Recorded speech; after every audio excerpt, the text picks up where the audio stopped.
Hello! Today we're going to be going over Chapter 8, Race and Ethnicity. So go ahead and get that PowerPoint slide open if you don't already. Again, this is a long PowerPoint slide, so I'm going to go through it fairly quickly. Pause me at any point if you feel like you need to, take some additional notes, okay? Go ahead to the first slide. So, the challenges when we were talking about race and ethnicity, among is one of the most important things right now that's going on in society, okay? And it's something that we're still dealing with even in 2016. So go ahead to the next slide. These first couple slides, I'm going to go ahead and define race and ethnicity and what they mean. Obviously, the book did that as well. So as you can see on this slide, race is a population of people who believe to be naturally or biologically distinct from other populations. Okay, so key there, naturally or biologically distinct from other populations. So race depends on a classification system through the means or giving to physical traits. So essentially, we categorize people due to their physical traits. That is what race is. Go ahead to the next slide. Ethnicity, okay, is obviously very different. It's cultural heritage that people use to identify a particular population. Okay, cultural heritage to identify a particular population. So it's a group of people that are socially distinct because of the way they share life. Okay, and then a collective history and who they are as a people. Go ahead to the next slide. Ethnic minority. So socially identified population that suffers disadvantages due to systematic discrimination and has a strong sense of social togetherness based on the shared experience of that discrimination. Okay, go ahead to the next slide. So creating race, here, we're going to give a little quick history on how race was essentially created. So racial classification systems were developed by white Europeans, okay, when they started to explore the globe and to basically kind of distinguish the different people that they were finding.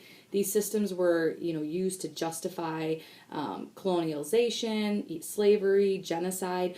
These, we have essentially come up with race to justify some of the actions that we've done in the past.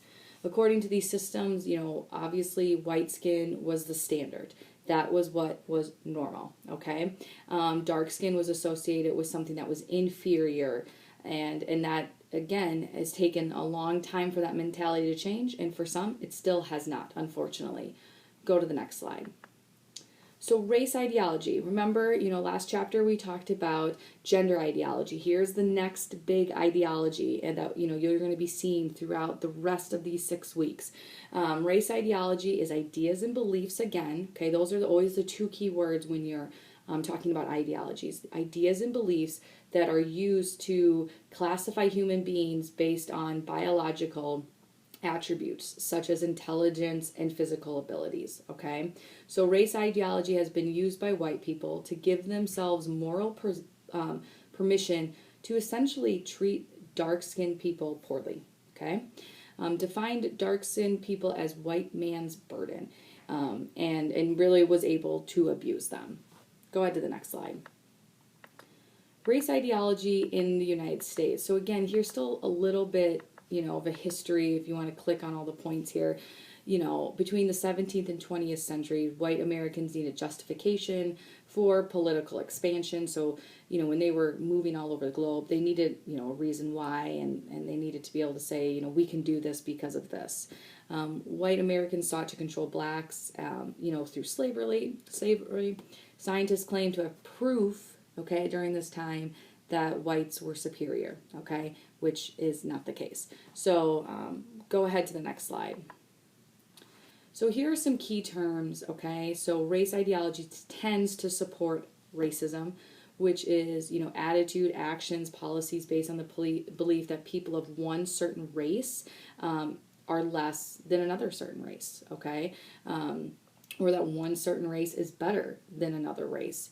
Genocide is a way to just literally, the destruction of a certain population. That's what a genocide is. And then stereotypes.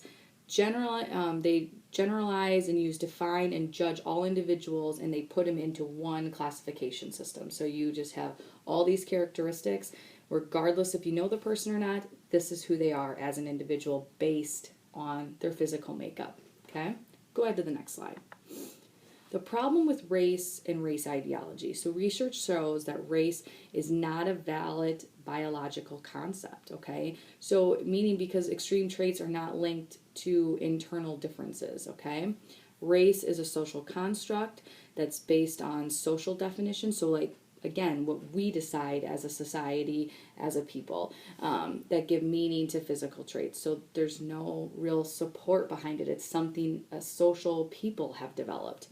Racial classification system varies by culture, and over time it changes. And distinctions related to those physical traits can also change. Go ahead to the next slide. So using critical theory to ask questions about racial classification systems. And go ahead and get all these questions up. Classifications, just who uses them, okay? Why some people are so dedicated to using certain classification system, what are the consequences of using them, what strategies do people use to minimize the negative consequences, how can the systems be changed, and what occurs when systems are changed. And I think that's what you're seeing right now in society. Some things are shifting and changing and people are asking questions, and that's why there's been large backlash on a lot of different levels when it comes to race currently in the United States. Go ahead to the next slide.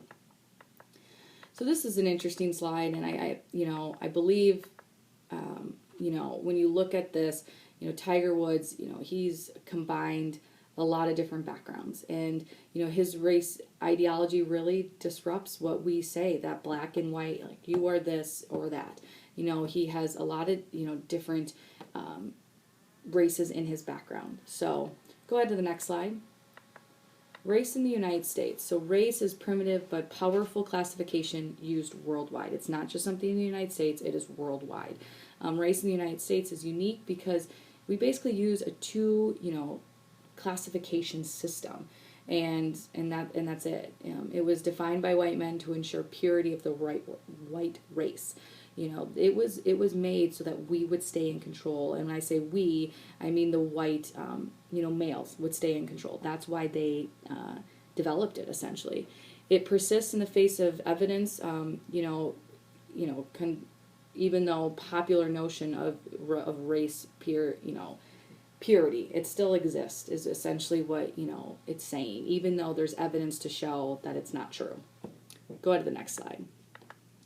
So race ideology, and sports. So now that we've kind of briefly given you a little bit of a history of race and ethnicity, here is where, we can start making connections to sports. So race ideology encourages people to see sports in, really radical terms, in terms of skin color, okay? So, they use whiteness as taken for granted and is the standard in sports. It explains the success or failure of people with dark skin in racial terms, and does research to design to discover racial differences. Go ahead to the next slide. Again, I'm not a science background, and some of you probably are, and it'd be so interesting if within your discussion questions, if you do have a science background, if you guys have ever talked about this within any of your biology classes. I'm always interested to kind of hear what's the new cutting edge, what have they learned about genes and all of that.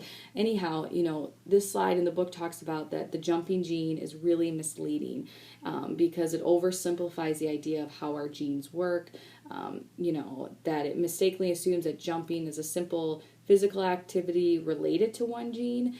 So instead of that, there could be a whole combined amount of genes that contribute to someone being physically apt in jumping. It ignores that jumping is a cultural performance as well as a physical act. So meaning there's some cultures who do it on a regular basis due to their heritage and their background. Go ahead to the next slide. The racially natural athlete. Okay, there's no evidence showing at this time skin color is related to a physical trait that is essential for athletic excellence across sports or in any particular sport. So again, physical traits, we're talking about the way you look on the outside, your skin color. They have not found any evidence yet that is linked to you being athletic. Okay. Again, if any of you are science majors and you have some insight to some of this stuff, please write about it in your discussions questions. I'd love to hear about it. Go ahead to the next slide. Okay, research. And there's a bunch of here if you want to get them all pulled up. There are genetic differences between individuals, obviously, yes. There are genetic characteristics related to athletic excellence, yes. Could one gene account for success across a range of different sports? Probably not. Research has also found that, skin color genes and physical appearance genes systematically connected? No. Okay. So again, science background, but if you have any input, please give it. Go ahead to the next slide. We have some continued ideas here. Our physical development, expression of skills in sports related to culture, definitions of skin color and race? Yes. Okay, so listen to that one again. Are physical development and the expression of skills in sports related to cultural definitions of skin color and race? Yes. Do cultural ideas about skin color, race influence the interpretation and meaning given to the movement and achievement of athletes? Yes. Okay. So take your time, read through these again so you really have an understanding how the cultural and, is affecting, skin color and race and how those two are linked together. Go ahead to the next slide. Origins, social origins of athletic excellence. Okay. So cultural emphasis on achievement activities that, have special cultural meaning. So again, you're going to have populations of people who find certain achievement in activities more special than others. Okay, so you're going to grow up in an atmosphere where something is more important. It's in your face. It's something that you do traditionally all the time. So, that can have a factor. Resources support it, widespread population among young people, opportunities to gain rewards and success, and access to those who teach tactics and strategies. So essentially, access to coaches or individuals who know how to do these activities. Go ahead to the next slide. So go ahead and get everything up here. So the traditional racial ideology used in sports. So the achievements of white athletes are based on these three things typically. White athletes are successful because they have good character, the culture they grow up, and the organizations, okay? Black athletes, on the other hand, when you think in their stereotypes, why are they successful? Well, biologically, okay, their natural ability and their genetic heritage. And, really think about this. These kind of stereotypes, this traditional use of race ideology to classify athletes, how different they are, and really how, really untrue and kind of crazy to think is that's how we categorize athletes. Now, I'm not saying we've all thought this way, but generally when they have done studies, this is how race ideology has been used. White athletes, we think of, they work really hard, they're dedicated, they're good individuals, and they've achieved success. Black athletes, there's this kind of perception of like, well, they're a natural athlete. It's in their makeup and, it just happens for them naturally. Go ahead to the next slide. So the power of race ideology, it's very, very significant, obviously. Black male students often have a hard time like shaking this athlete persona. Not all black male students are athletes. And that's part of the problem with race ideology. There's an assumption there that you're going to be good at sports. Many people don't see an honor student when they see a black athlete, okay? And that's just how it goes. And there's those stereotypes and judgments that are still very, very real today. Young people from all racial backgrounds may make choices influenced by race ideology. So meaning, they may think in terms of that's a black sport or that's a white sport. And it's, that's too bad too, where people don't choose to play a sport if they have the option because it's labeled, a certain race that only certain individuals can do that sport.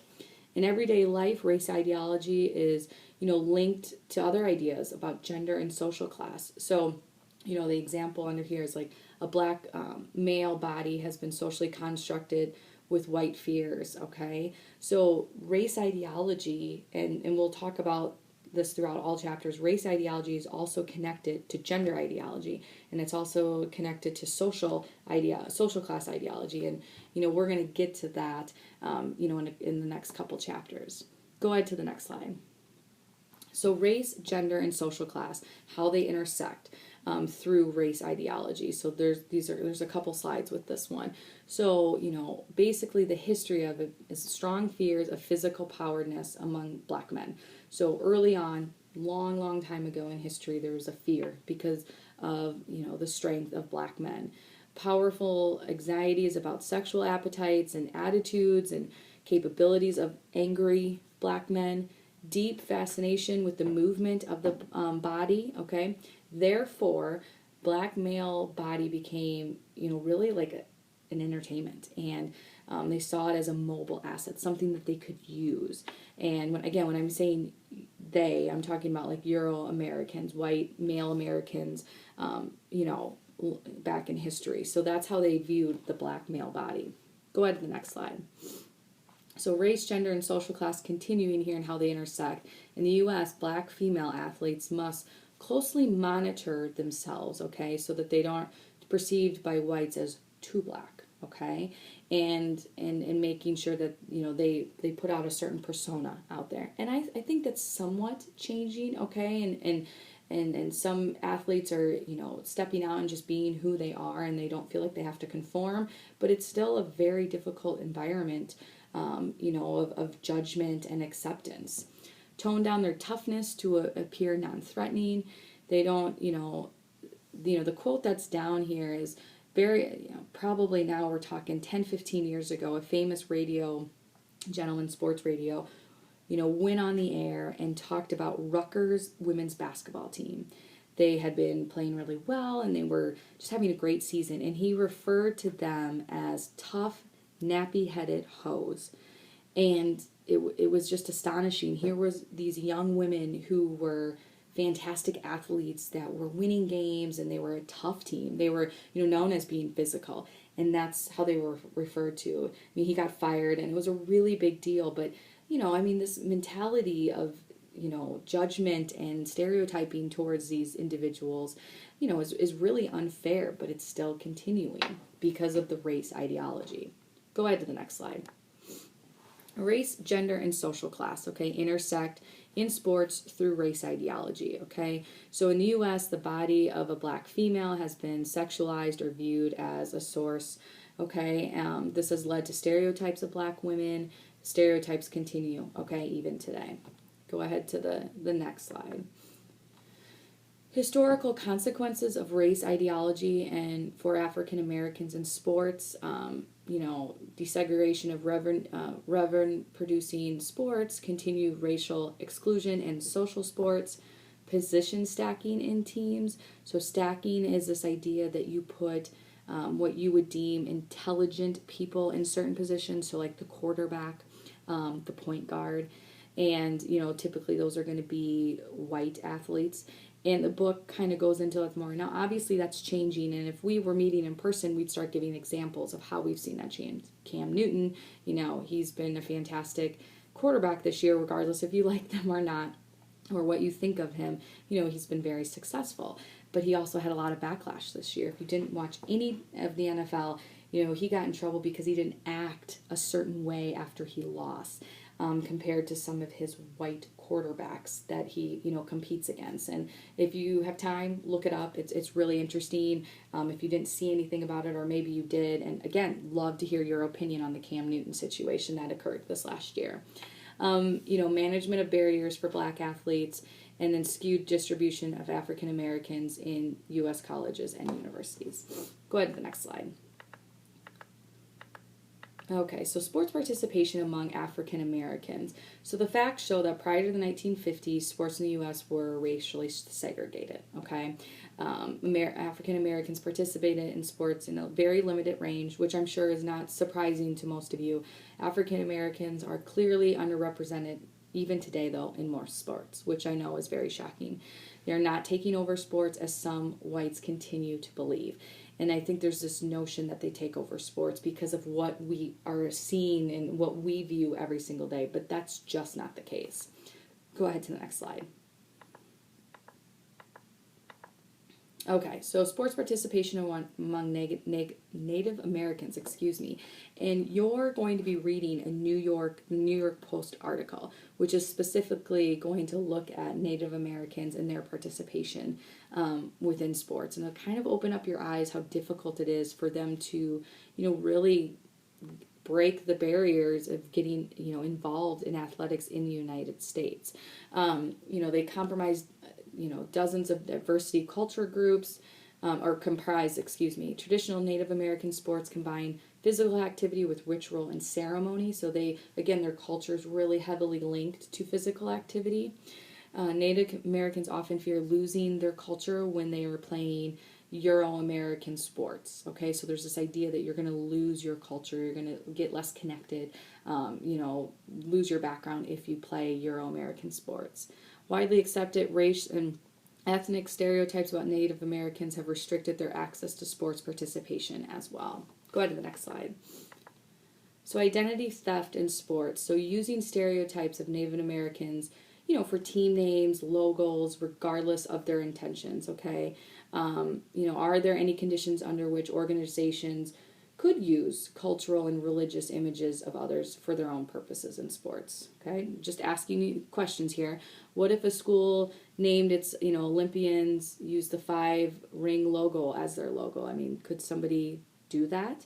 What if a Native American high school called itself the Slave Masters or used Thomas Jefferson as a mascot? Would we allow that?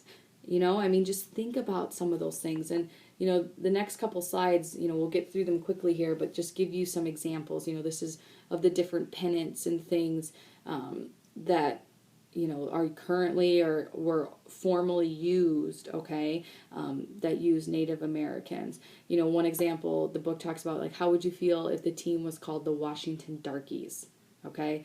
Yikes, like that would not be acceptable. But we don't think anything of that we have the Washington Redskins. So African Americans, if you had the Cleveland Negroes, I mean, they're, when you really think about it, it's we are accepting of one but not accepting of the other, which is really interesting.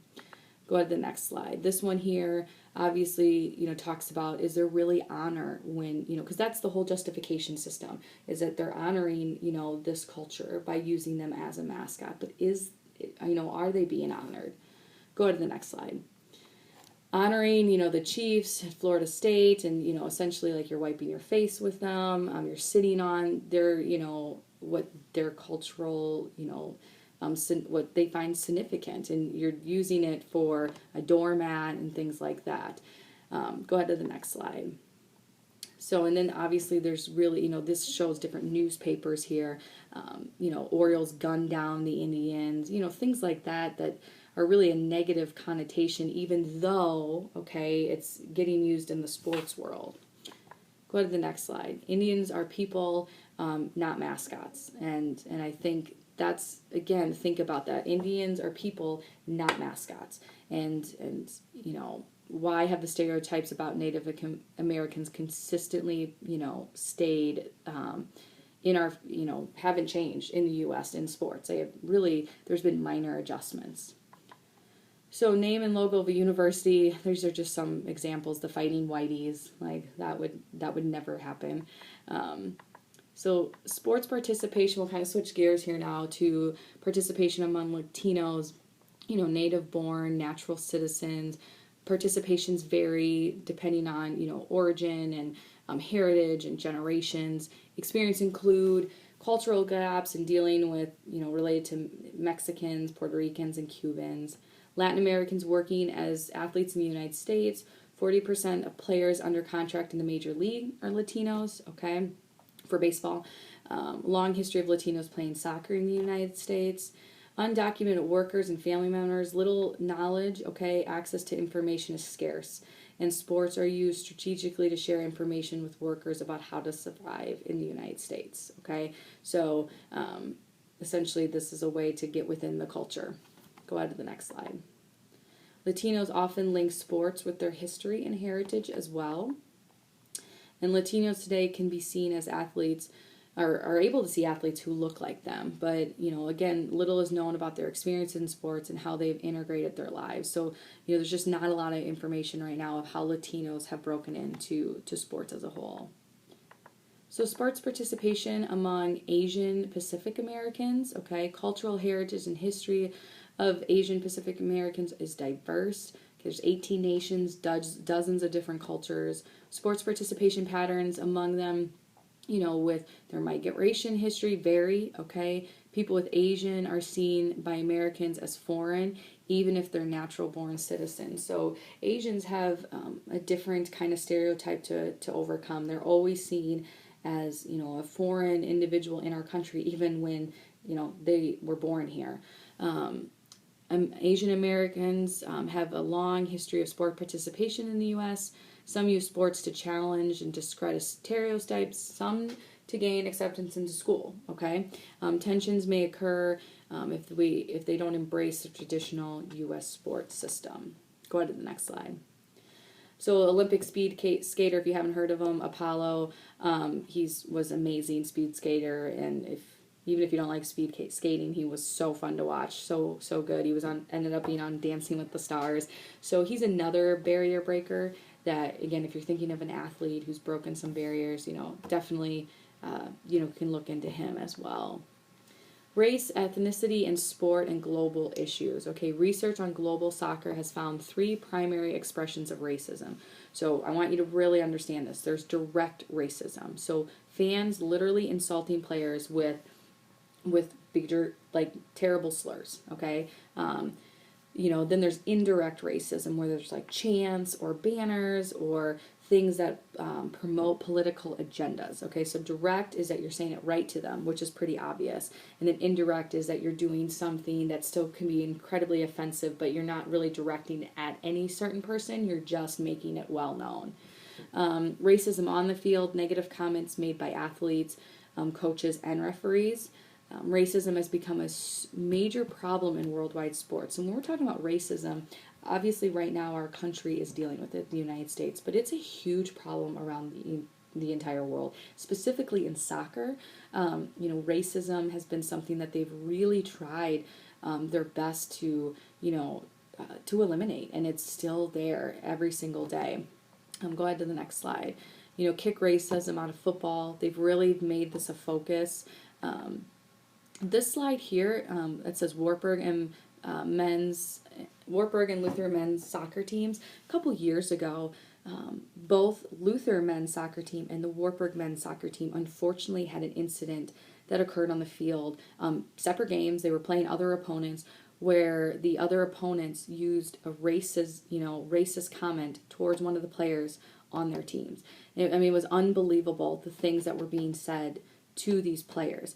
And both the Wartburg men's head soccer coach, Coach Artis, and the Luther men's soccer coach talked about these incidents that they had during the same season. Again, different games, they weren't playing each other, they were playing other opponents, and people were using racist terminology and very hurtful things towards their players. They made this fantastic video just to educate. And, I'd ask you right now to pause my video and go ahead and watch this YouTube video. It's very, very good. Once you're done with that, go to the next slide. So on this slide here, race and homophobic language, they're essentially what they have to do is they have to put up signs. It's not acceptable to use this. And it's unbelievable that you have to put up signs that says this is unacceptable, when we all know that it's unacceptable to talk to people this way, but it's still occurring, and that's why people need to get educated, and we need to continue to talk about it because it hasn't gone away. Go ahead to the next slide. So the dynamics of race and ethnic relations in sports. So race has remained significant. Race and ethnicity has remained significant in sports today. Today's challenges are not the same ones that they've faced in the past, so they are very different, okay? Even though that there's still so many problems and, we still have such a far way to go to bridge a lot of these gaps, they're still not the same things that they dealt with back then. Race and ethnic issues don't disappear when desegregation occurs. So racial and ethnic issues don't just disappear because we're all integrated, okay? The challenge of dealing with an intergroup relations never disappear. It only changes in terms of issues that must be confronted and resolved. So what they're saying here is intergroup relations, like the problems that happen, don't just go away. They just change in terms of the environment they're in or the people that are involved. Oh, and race and diversity brings potential, validity to creativity to sports. Go ahead to the next slide. The dynamics of race and ethnic relations in sports. There are three major challenges related to racial and ethnic relations in sports today. Okay, so number one, eliminating racial and ethnic exclusion in sports. Okay, so that's the first challenge, is just eliminating any type of exclusion. Okay, dealing with managing racial and ethnic diversity by creating an inclusion environment for athletes to be a part of. Okay, so dealing with and managing the fact that people are going to come from different backgrounds and making sure that everyone feels included in the organization. Integrating positions of power in sports as well. So eliminating racial and ethnic exclusion in sports. Okay, we're going to go through some ways that we could potentially that they get eliminated. Number one, team owners and management benefit when they don't exclude talented players. When coaches and team owners just look at the athletes straight for who they are as a player, okay, then, they are going to be successful. If they start to exclude players based on their race, that's when they're not going to win games. Race ideology and stereotypes are easy to suspend in the face of persistence and objective performance data. So again, you can't use any stereotypes if the data is there. Here's who's fast, here's who's slow, here's who's scoring all the points. If you have the data to back it up, you can't really use the race ideologies or any of the stereotypes that we've talked about earlier. All teams benefit from the achievement of teammates regardless of their race. So when your team is winning, again, you don't care. You're all teammates, and it really just kind of eliminates all of those things that we talked about earlier. So if you continue on, there's some more here. So superior performance by a player does not mean he or she will be promoted, okay, within the management, and that has been proven. So just because you're good doesn't mean you're going to get promoted later on. Team members are not required to socialize with each other on and off the field. So you may be all inclusion and together on the field, but once you leave, you may see a divide. Ethnic minority athletes always remain under the control of white team owners and management. And there, if you look up, it's called the Power 100. It's essentially the 100 top people in charge of sports. And it's interesting to really look at that list because it's dominated by white males. Okay, there's very little females, and there's very little people of different races that are in control of major organizations. And I'm talking like the commissioner of the NFL and the president of NBC Sports. I mean, I'm talking like the big dog players. Go ahead to the next slide. Okay, managing racial ethnicity and diversity here. So, social dynamics on teams, the social dynamics among spectators, these are the challenges of managing it. Marketing teams and leagues, okay? So these three things it's difficult these are the challenges of how the team interacts with each other, how the fans interact with each other, and then how are you going to market the team as a whole. Go ahead to the next slide. So obviously a couple chapters ago I talked about Jackie Robinson. He's obviously a barrier breaker who have broken barriers in sports. If you haven't seen his movie, it's fantastic. I highly recommend it. 40, okay? So going out and seeing that. Barrier breakers are under, constant surveillance, okay, on trial. So even when they're doing well, the moment they make a mistake, they're put right back down. And that movie really depicts it very well. So most sports organizations are white dominant, white identified, white centered, okay? And that's just the reality. I mean, literally you can go and look that up right now. Success by ethnic minorities requires living to the standards set by white people. Go ahead to the next slide. Sports may bring people together, but does not occur automatically, nor does it make race and ethnicity completely irrelevant in sports. Brings people together, but doesn't, lead to positive outcome strategies without, awareness and education. Recent changes, as a social conditions change, so do ideas and beliefs about race in the bodies of athletes. There's an entire list here. Most top boxers are Latino. African Americans are widely recruited. Previously, all white men's soccer team clubs in Europe, that's not the case anymore. White Americans are being replaced by young women from Russia at the top levels of professional tennis. 40% of players in the major league are Latin American, and 25% of NBA players were born outside of the United States. Ideas about race and bodies vary over time, and they're changing, the changing circumstances. Go to the next slide. So change requires, regular and direct confrontation of racial and ethnic issues by people in position of power. So what that is saying is people who have authority need to confront racial and ethnic situations that occur. Like the Wartburg men and the Luther men's team, they confronted it head on. They didn't just sit and let it happen and, say, hey, I'm sorry, just deal with it. They said, no, we are not going to take that. That is unacceptable, and we're going to do something about it. This last year, at one point, I was on campus, and I heard a young man say something incredibly offensive using a very racial term. I just went right up to him and I said, excuse me, that is not appropriate. Please do not use that word. And not that I'm in a position of power, but you can't allow these things to happen. And, you have to be okay with saying that's not acceptable. That is not a kind word to use. That is offensive to me. It's offensive to others. Please do not use it. New vocabulary for dealing with new forms of racial and ethnic diversity in our lives. So just new vocabulary, different ways of saying things and cutting out other words that are considered normal and just learning new ways to have conversations. Training sessions for management and players dealing with practical problems and issues and not just feelings, okay? So instead of just saying, oh, I'm sorry you feel this way, they need to teach the people, again, who are in authority, the players, this is how we deal with it when it happens. And this is how we confront it head on.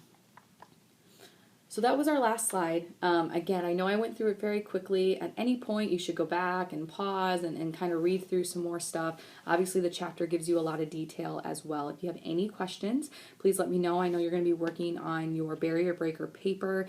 And again, there's another good video that I want you to watch that will also, connect with this chapter. Thanks.